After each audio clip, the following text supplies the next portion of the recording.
할렐루야. 신앙의 여정을 걸어가다 보면 때때로 우리는 불순종의 삶을 살 때가 있습니다. 예수님을 잘 믿다가도 어느 순간 우리가 한번 시험에 빠지면 하나님에 대한 불순종의 마음들이 우리 삶 가운데 일어나기도 합니다. 하나님을 향한 이 신앙의 여정 속에 언제나 불순종은 우리를 따라다니고 우리를 넘어뜨리려고 하고 우리를 하나님께로부터 멀어지도록 하게 하는 악한 우리의 모습 속에 늘 남겨져 있는 것입니다. 왜일까요? 이것은 인간의 연약함 때문일 것입니다. 그러나 그보다 좀 더 우리가 깊이 들어가 보면 인간 속에 있는 욕심 때문에 이와 같은 불순종의 모습이 나타나는 거죠. 하나님 앞에 은혜를 받았으면 그 은혜에 감사하고 만족하고 내게 족한 줄로 알고 살아가면 우리가 더 이상 불평하거나 원망하거나 하나님을 떠날 일이 없어요. 그런데 왜 우리가 하나님 앞에 반역을 행합니까? 더 갖고 싶은 거예요. 더 누리고 싶은 거예요.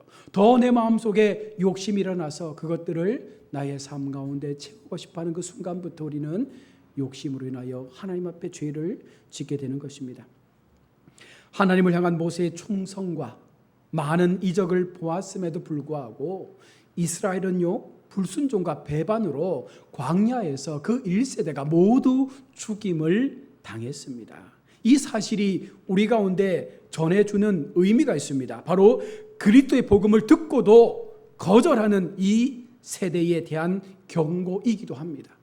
오늘날에도 하나님의 복음은 여전히 우리 가운데 들려집니다. 그러나 그것을 온전함으로 듣지 못하고 하나님의 말씀으로 받아들이지 못하고 복음 안으로 들어오지 못하면 그 세대들은 다 죽게 될 것입니다. 신앙이 비롯되지 않은 체험은요, 참된 구원을 가져다 주지 못하는 거예요. 하나님 앞에 전심으로 오래 들어가지 못하고 하나님의 그 은혜 속에 우리가 경험되지 못한다면 우리는 날마다 헛된 기적만을 쫓다가 결국은 죽게 되는 것입니다.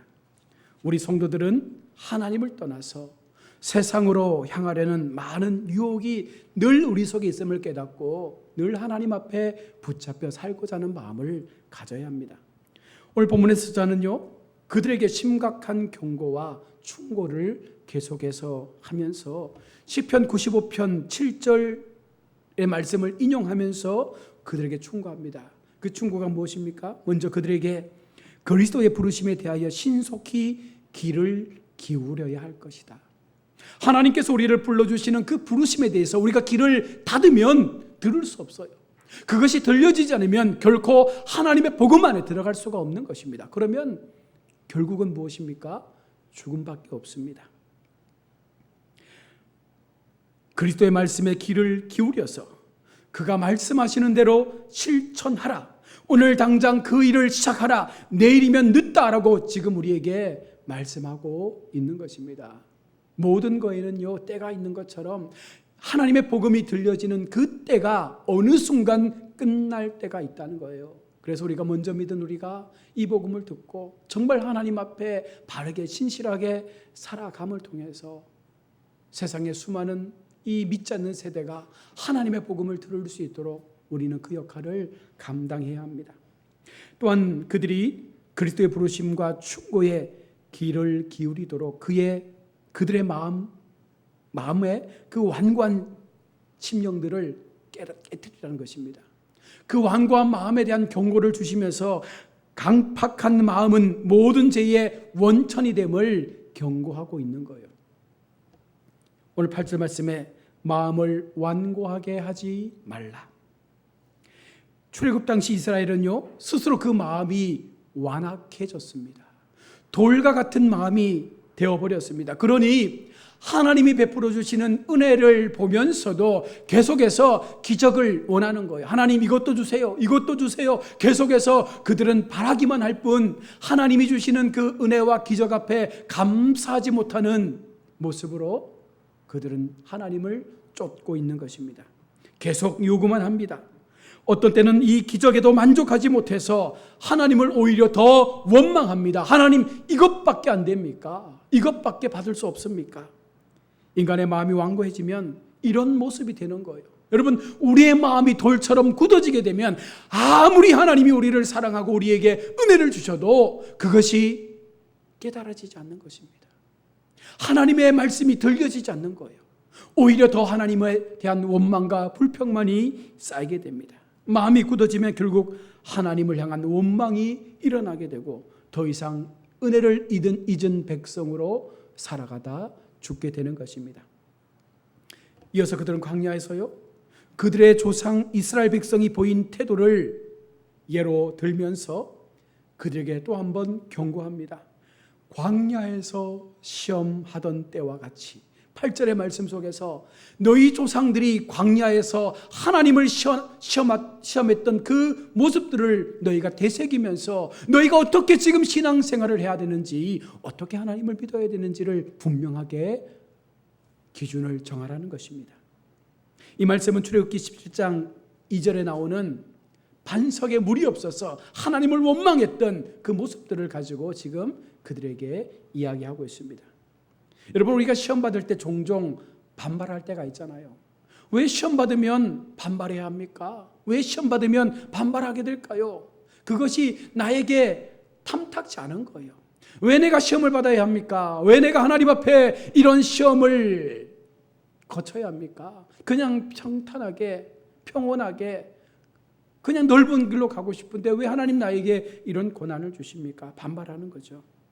여러분, 다른 사람들의 죄가 우리에게 교훈이 될 수 있도록 우리는요, 성경에 기록되어진 믿음의 선진들의 잘못을 바라보면서 더 이상 반복된 죄의 자리에 서지 않도록 날마다 우리 자신을 돌아보아야 하는 것이죠. 우리는 우리 조상의 죄와 심판을 기억함을 통해서 그들의 전철을 밟지 않는 지혜를 가져야 합니다. 그래야 이 땅에서 더 놀라운 하나님의 은혜의 복을 누리며 살아갈 수 있는 것입니다. 그들의 조상들은요, 하나님을 불신하고 모세에게 불평을 행하고 하나님의 말씀을 청종하려고 하지 않았습니다. 그들의 죄를 더욱 가중시킨 것은요, 하나님께서 그들을 애굽에서 건져내기 위하여 이적을 행하시고 또 광야에서도 그들을 지키셨음에도 불구하고 그들이 범죄의 모습을 하나님 앞에 드러낸 것이 하나님의 마음에 더 큰 아픔으로 다가온 것입니다. 40년 동안이나 계속해서 그들은 하나님을 습관적으로 반복적으로 범죄하며 하나님을 모욕했던 그 모습들을 오늘 우리에게 이야기하고 있는 것입니다. 이러한 범죄의 근본적인 이유가 무엇일까요? 그들이 하나님의 말씀을 청종하지 않았음이라고 이야기합니다. 말씀을 듣고 그 말씀을 마음에 새기면, 하나님의 말씀을 우리의 마음판에 새기면 그 마음은 돌 같은 마음이 되어지지 않습니다. 욕심으로 그 마음이 채워지지 않습니다. 진정한 말씀이 우리의 심령에 자리 잡으면 우리는요, 절대로 하나님을 반역하지 않습니다. 오히려 더 하나님 앞에 겸손하게 무릎 꿇게 되는 것입니다. 왜일까요? 말씀은 살아있기 때문에, 말씀은 능력이 있기 때문에, 그 말씀이 우리의 심령 가운데 깊이 들어오면 그 말씀이 나를 다스리기 때문에 우리는 결코 하나님을 원망하지 않습니다. 그들은 하나님의 말씀을 청종하지 않음을 통해서 계속해서 하나님을 반역하는 것이죠. 말씀이 마음에서 떠나는 순간 우리의 마음은요, 하나님을 거역하는 자로 변화되게 되는 거예요. 더 이상 하나님이 머무르지 않기 때문에 세상의 악한 것들이 우리 속에 들어와서 원망과 불평으로 우리의 삶을 다스리게 되는 것입니다. 그래서 우리는 날마다 말씀을 가까이 하는 삶을 살아야 한다라고 계속해서 성경은 말하고 있는 것이죠.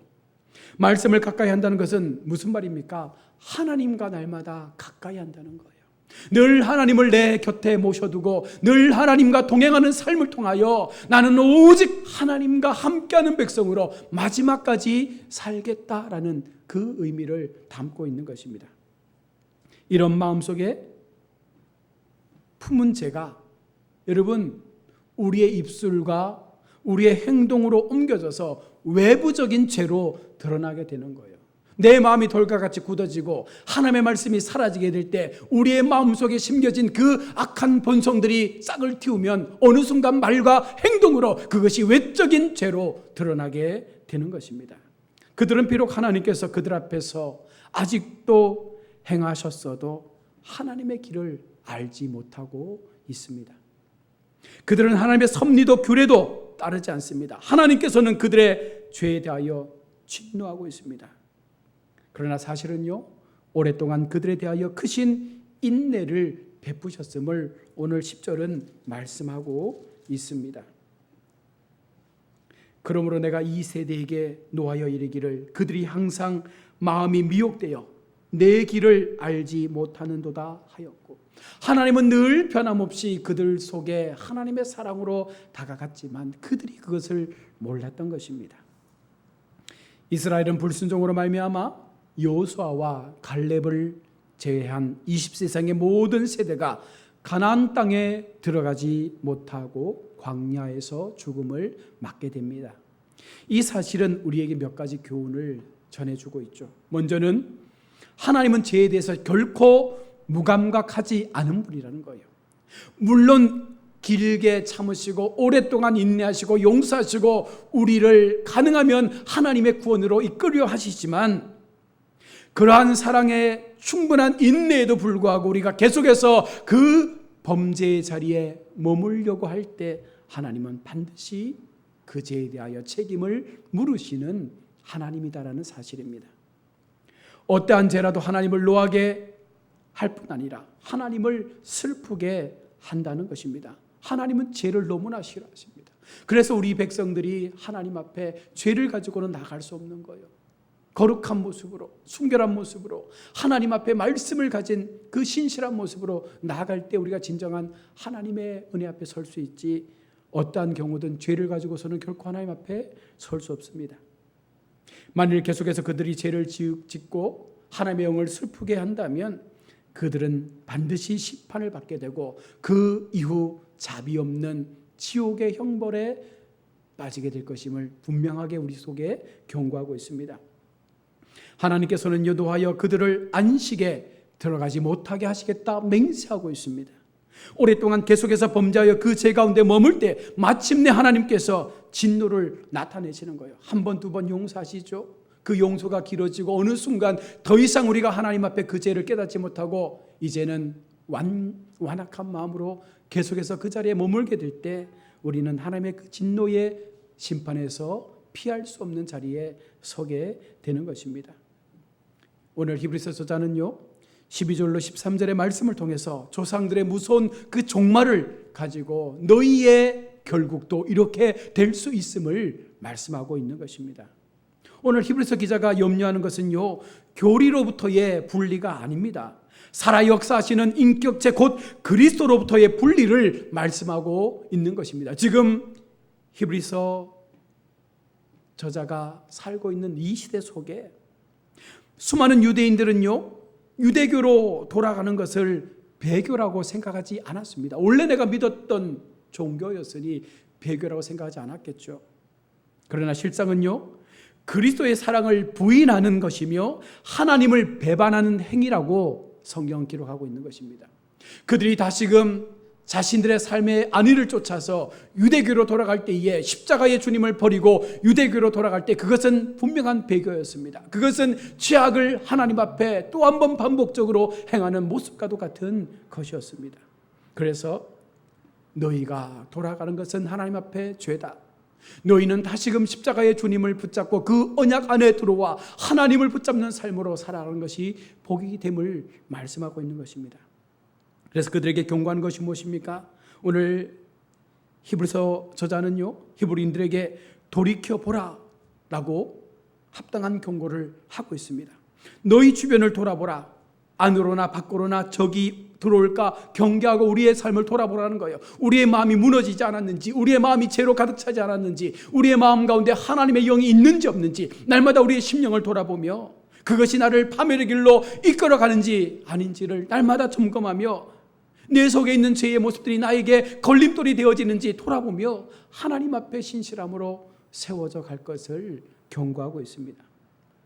또한 이 일에 대한 적용 범위를 확대하며 말씀합니다.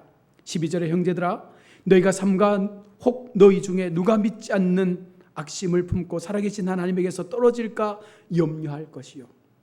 믿지 않는 마음은 악한 마음입니다. 하나님 앞에 가장 중요한 기준이죠. 믿지 않는 마음은 악한 마음이에요. 불신의 악한 마음은 하나님으로부터 유리하는 근원이 될 수밖에 없습니다. 하나님 앞에 그 악이 사라지지 않는 이상 우리는 하나님을 떠나 유리하는 백성의 삶을 살 수밖에 없습니다. 하나님을 불신하면 곧 하나님을 떠나게 되는 것이죠. 이러한 불신의 악한 마음을 하나님은 치료해야 한다라고 말하고 있습니다. 13절에 오직 오늘이나 일컫는 동안에 매일 피차 권면하여 너희 중에 누구든지 죄의 유혹으로 완고하게 되지 않도록 하라. 내일은 우리에게 속한 것이 아닙니다. 우리는 현재의 이 시간에 최선을 다하며 살아가야 합니다. 죄 안에 많은 속임수가 있기 때문에 그것을 우리가 날마다 밝히 알 수 있어야 합니다. 죄는 많은 약속을 하지만 시행되어지는 것이 없습니다. 마귀는 우리에게 수많은 것들을 약속하지만 결코 그것은 온전하게 우리 가운데 이루어지지 않는 약속입니다. 죄의 속임수는 영혼을 완고하게 하는 속성이 있기 때문입니다.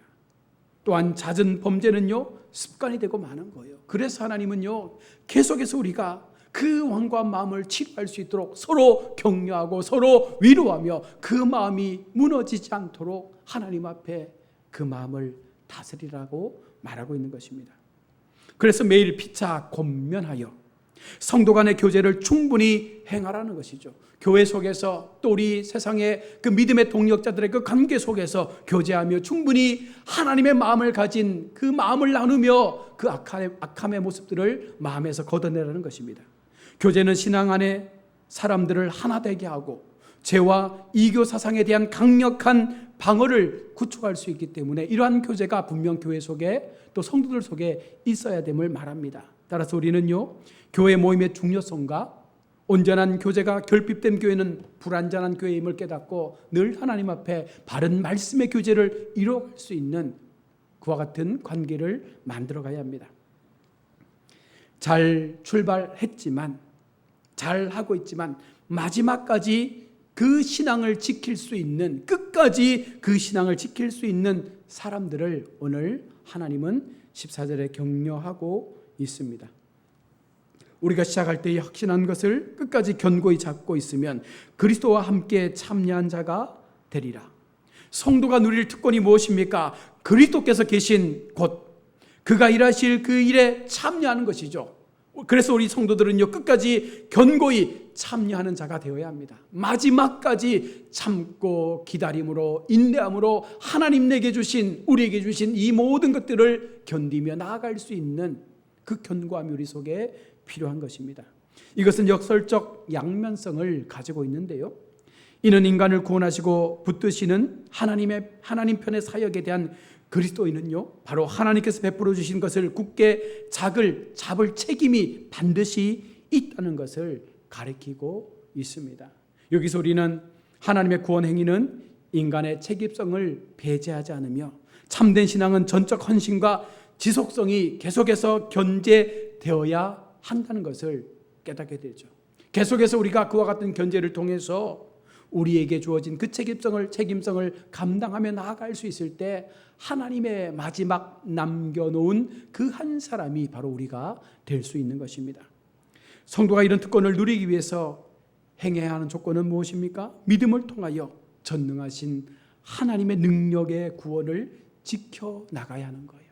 날마다 우리 인생 속에 내게 주신 그 믿음이 나에게 힘이 되고 나에게 구원의 능력이 되어져서 이것을 지켜갈 수 있는 믿음의 큰 힘이 되어야 하는 것입니다. 이렇게 할 때 그리스도께서 우리를 구원으로 향해 나아갈 수 있는 그와 같은 그 길로 우리를 도와주신다라고 말씀합니다. 그리스도인들은요 하나님의 길에 처음으로 들어설 때와 변함없는 마음을 가지고 끝까지 전진해야 되죠. 첫사랑의 신앙과 끝사랑의 신앙은요 변함이 없어야 합니다. 마지막까지 한결같은 신앙으로 하나님이 기뻐하시는 그 믿음의 모습을 가지고 우리가 신앙생활, 교회생활, 믿음생활을 감당해야 합니다. 처음에는 굉장한 신념과 용기를 보이다가 나중 되어서서 그 믿음을 상실하는 사람들이 얼마나 우리 주변에 많습니까? 그래서 오늘 히브리서 기자는요 15절 16절 말씀을 통해서 다시 한번 이것을 요약하고 있습니다. 하나님의 말씀을 들은 사람들은 모두가 하나님을 진노케 한 것은 아니다라고 말합니다. 하나님께서는 그의 말씀에 순종할 사람들을 남기시는 거예요. 그루터기를 남기셔서 다시금 회복의 때를 약속하시면서 그 남겨진 사람을 통해서 하나님의 역사가 또 한 번 새롭게 펼쳐져 갈 것을 말씀하고 있는 것이죠. 여러분, 무엇입니까? 우리의 삶 속에, 우리의 믿음 속에 행여라도 죄가 있다면 우리 조상들의 믿음을 통해서 그들의 살아왔던 삶의 과정들을 통해서 그것이 악한 것이었다면 철저하게 벗어버리고 하나님 앞에 다시금 아름다운 신앙의 모습을 통해서 우리의 믿음을 회복해 갈 수 있는 마지막 하나님 앞에 남은 자로 세워질 수 있는 모습을 가져야 한다는 것입니다. 오늘 3장 이 말씀 속에서 우리가 가지고 있는 불신앙에 대해서 하나님은 경고하고 있는 것입니다. 너희가 예수를 믿고 있느냐?